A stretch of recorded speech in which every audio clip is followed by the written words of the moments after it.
Hi, good morning. My name is Freddy. I'm going to demonstrate the XML import and export functionality of GX Works3 today. Yes, I know I'm due for the PX and GX developer format import. I'm still working on the videos for that. Those will come out this week. I found a couple of solutions for explaining how to do the import on that. Yeah, let's play with the XML export and import functionality of a project in GX Works. I'm going to do it very basic to show you what you can do, and quite frankly, if you're not familiar, if you don't feel comfortable playing with a lot of text files, I recommend don't do it like that. But for people that is quite fluent in playing with XML, you can do a lot of work very quickly in a short space of time when you understand how to do that. So thanks again for joining us today here.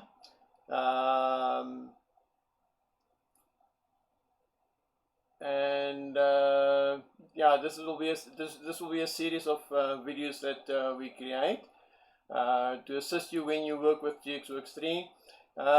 Most of the time we're not always familiar with some of the tools and functions. Maybe we might be a bit afraid to work with some of the tools. Yeah, in this case you don't really have to feel that afraid. You are converting data from one to another, and feel free to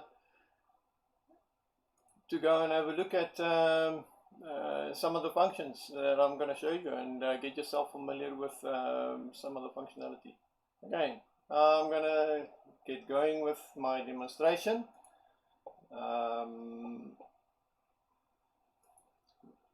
Okay, there's GX Works3. I noted that there's a new version of GX Works3. You can feel free to download it and install it. I'm still going to continue working with the version that I'm presenting on, which is version 1.060N. I think the new one is 6.3 or 6.2 if I'm not mistaken. Go and have a look at the new functionality. Also read the document relating the difference and changes on the product to get yourself familiar. Okay, so what I'm going to do now is I'm just going to create a function like an AND block, or it could be absolutely anything. Let's make use of a move. A move is more familiar to most people anyways in function block diagrams. Or ladder, exactly the same thing will apply then. So in my move I can decide to give myself a bit that's going to enable my move. In this case I'll use M0 to enable my move, and I can use a value that I would like to move, a device. Let's say device 10. I'd like to move to the output of my move block to device 20 for the sake of it. Okay, and that's basically my little program that I've written. I can convert my program.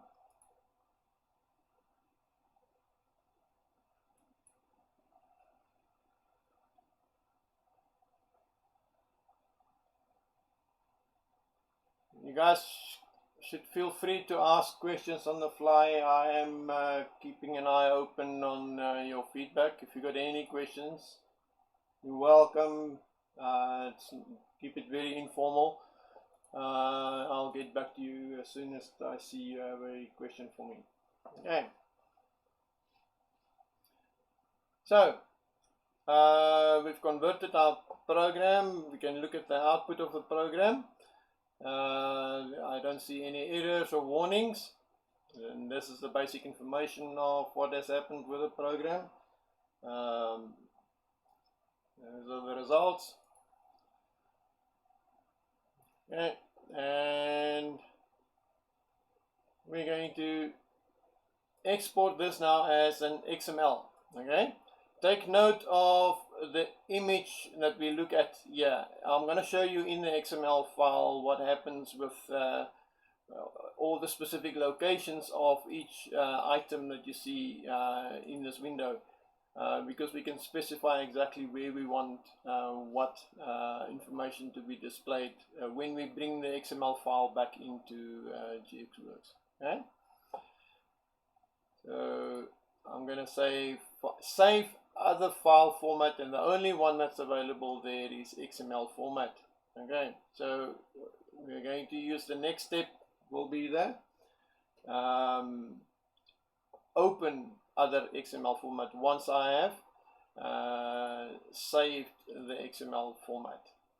Okay, so the moment I've saved the XML format, we're going to generate the XML file that we can manipulate and then bring it back in. So if I want to create a lot of these devices very quickly, I can literally just go and edit my XML file and generate a massive big program very quickly, but you need to be aware of the risks that you're dealing with. Okay, so save other XML format, other data XML format.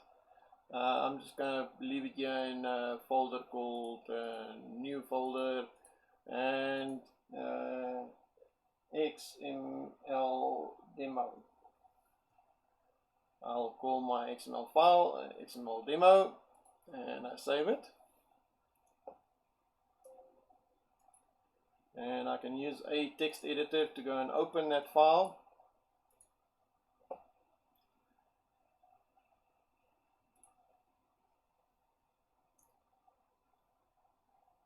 And there's my XML demo. And that's how the XML file look like. I recommend strongly do not play with the header of the file and leave it as is. This is your function block content and your structured functions. Your SFC code will be listed over here, and your function block will be listed over there. Okay. But for today, I'm just going to handle this little program here, and that will be listed under pause in our XML. Sorry, I need to zoom in a little bit there. Okay, so if you can see that.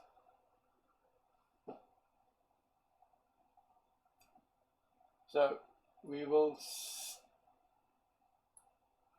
our program is listed under the heading pause, and you'll find all the information that we see in GX Works detailed in the list, in the XML list as we go down the file. It's not very big, it's not a lot of information, but when you start doing complicated stuff, then this list becomes quite long and extensive, because the XML file represents the code graphically in the function block diagram. So for every line and connection that you put down, there's an entry being made in the XML file then, and you need to be aware of that. Don't just put extra lines in and be decorative about your lines. You're going to make yourself a lot of work if you want to play with XMLs that way. But to keep it very simple, keep your lines short, straight to the point, and then you'll have a pleasure extending your stuff. So I'm going to just reflect back again. So where will I find M0 now? I think I have seen the move block, but let's go and have a look and see where's M0 in the XML file. M0, you can go and find it.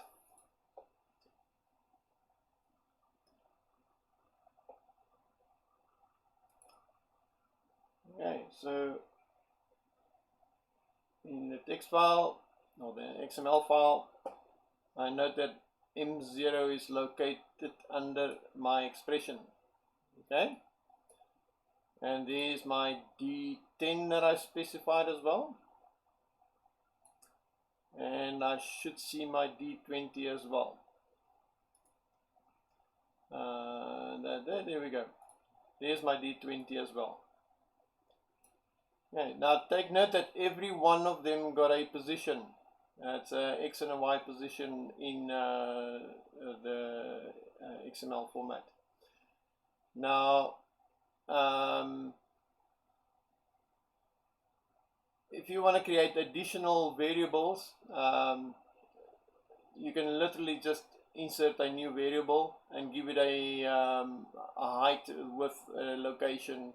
So if you edit these files in bulk, again, it's meant for more advanced work where you have a lot of stuff that you want to do very quickly. You can come and play inside your XML file and express the data in a different way. I'm gonna just do a change in the program to show you where the changes has taken place, so that you can go and recreate new data in the XML file later on. Okay. So for instance, if I just relocate my M0, what I want you to note is the connection here in the XML file. We're going to go a little bit up and we'll find our connections. Okay, so there's my connection for M0. Okay, so you'll see the moment I move any of these, you'll find more connections and positions, because a line got a start and an end point. So the more lines you put in here, the more positions will be specified to make your connection between your variable and your function block. Okay, so I'm going to just save that. Oh, you don't specifically have to save the project. I mean, what you see on the screen, that will be exported. Okay, it's a good idea to save your work, obviously. So I'm going to save this one. Take note of the message that you see there. I'm going to do that again. Save our XML file format.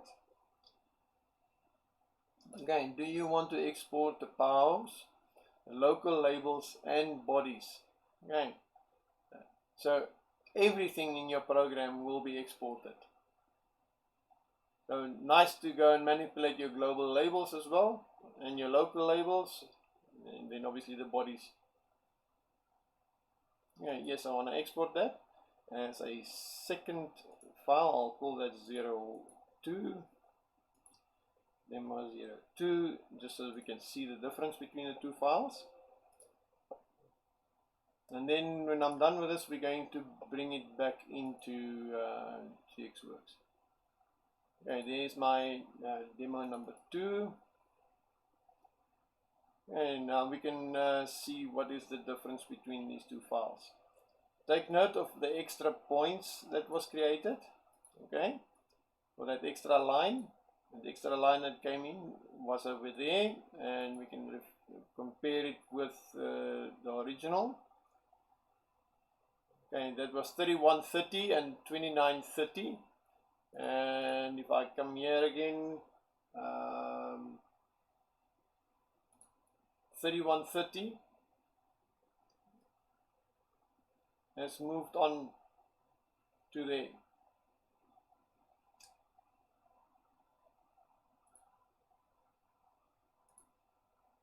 Yeah, because I've moved up, I moved the variable up. You'll see the number of the position obviously has changed. I mean, this is now right in the corner there. That position there and this position here is then obviously noted in the XML. Okay, so I'm just going a little bit in detail on this, so just to show you where the information has changed, and then obviously we can go and have a look at M0. There's M0. M0 has now moved to 1612, X16 and Y12, and it used to be at 1624. Okay, so I can now literally just go and change the position of M0 and place it maybe somewhere else, like 1634, and then we can see I'm going to save that as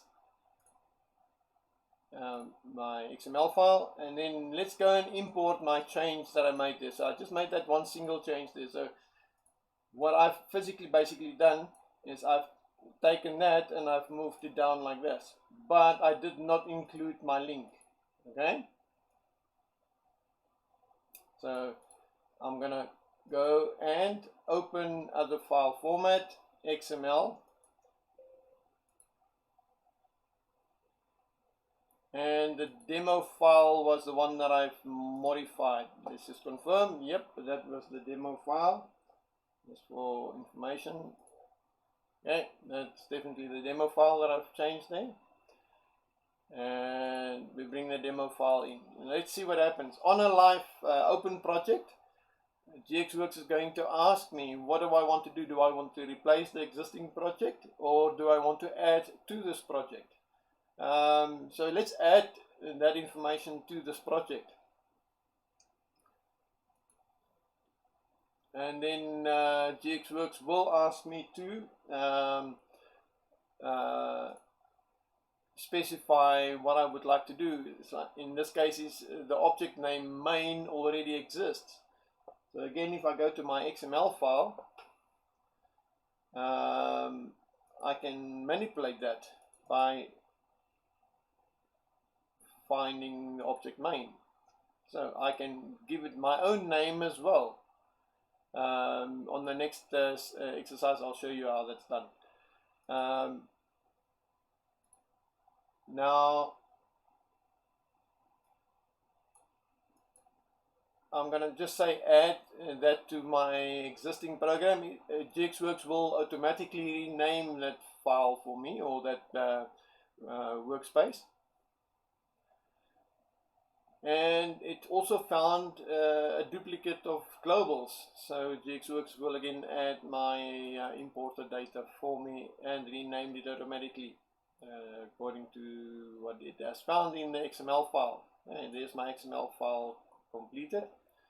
So it has imported the locals, the program body, and additional globals if I had any in there. So I can go and have a look and see where's my globals.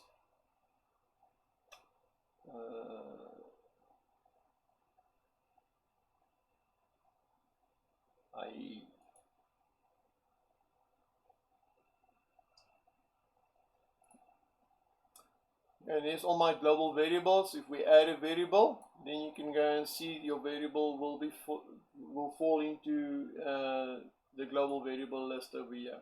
Okay, so all your global variables will be listed over here, and you can very easily go and manipulate your global variables. And you quite frankly just have to import your global variables or your local variables, and you don't have to go through the whole thing. I'm just going a bit extreme here to show you what can actually be done. Now let's go and have a look at the program, what has happened.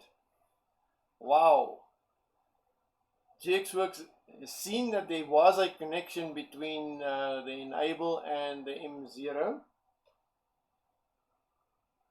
in the XML file, and GX Works just put that connection back in there for us. So we didn't even have to worry about that.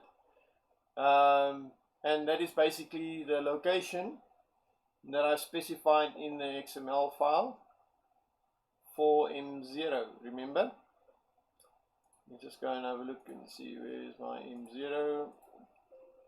Okay, so I decided to put it at 34, and it used to be 24.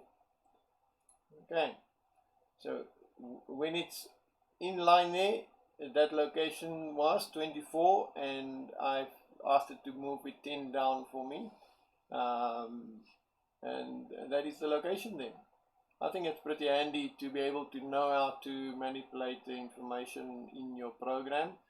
But I think the most handiest part of this whole exercise will be dealing with labels. when you start manipulating your global labels, adding labels to GX Works, I'm just going to do a label here called test label with its data type called, let's say, a bit, and I give it a description, in this case English language description, test label description, okay, and I can now literally just go and export or save this other file format as XML, and I'm going to call this demo number 3. Okay, now remember, I've now exported all of this information, including the second program as well, which you will find in that XML file. And let's go and have a look inside that XML file, how the data represents itself in the globals. Okay. Let's find the globals.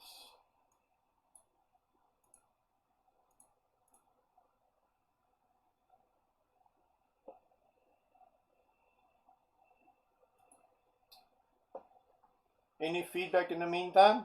You guys got any questions? Please feel free.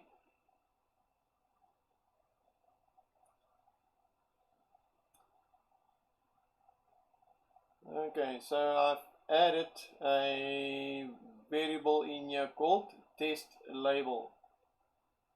Okay, oopsie.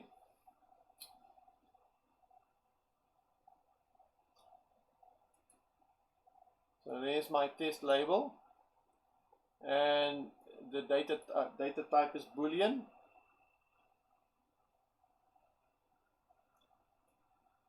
Data type is a Boolean, and the variable value, the variable line number is on 1, the comment number is 1, and we can go and see. There's my description and a couple of other bits of information. So in any case, there's the start of my global and there's the end of my global. Okay, my global variables start over here and it ends over here. So if you've got a lot of globals and you quickly want to go and manipulate those globals, and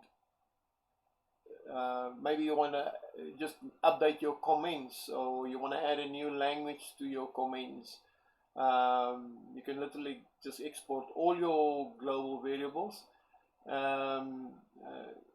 convert this to either XML file, or do a logical way of finding and replacing information, because every single one is specified exactly of where it is located. So this is number 1. That will be the very first variable in the global variables. Okay, and that will be the column of where that information is specified in as the description for this label. Okay, I think I don't know. Have you found this valuable so far? I don't see any feedback or detail. Can you give me some question or some of your opinions on what you think about this function?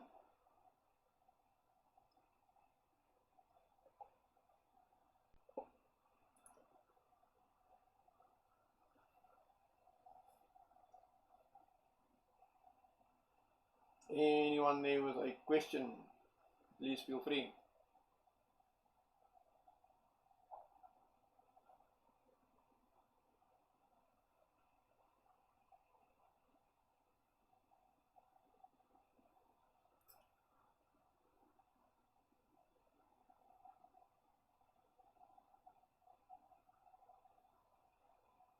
Is my coins working? Hello?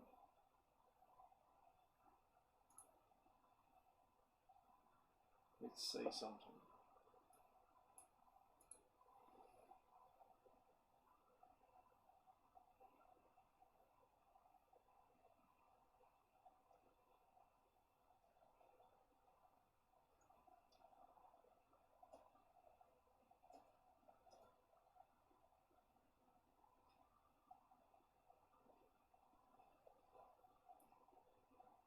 Yep, okay, convenience is working fine. Okay, so please feel free to go and venture in there if you would like to play a bit with more in-depth ways of manipulating data in GX Works. So I think from an engineering point of view, you can find this tool quite handy to be able to do a huge manipulation in a short space of time in your project. Maybe it's a simple spelling mistake that you want to correct or throughout your project, and yeah, just export it, or you want to add an additional language. You can do all of that. You can still do manually by just edit using the editing tools in GX Works. I mean, I'm just showing you additional ways of dealing with a large amount of data in a different way. It's not that you have to use it this way. Okay.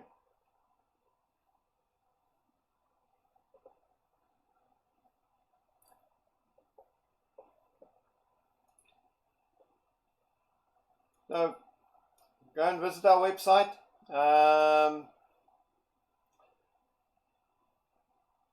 See what we've got available for you guys regarding information. Visit our knowledge base. We regularly update our knowledge base.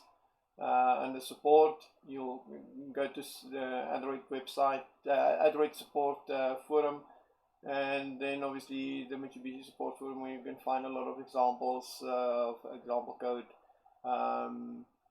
And feel free to leave me some information, and I'll get you up to date as soon as I can. And please don't forget to subscribe and click the bell icon, and you'll be notified on the next videos that we got available for you guys. And we like to keep the community active, and your feedback is most valuable. And hope to see you soon next time. Stay safe. Thank you for attending.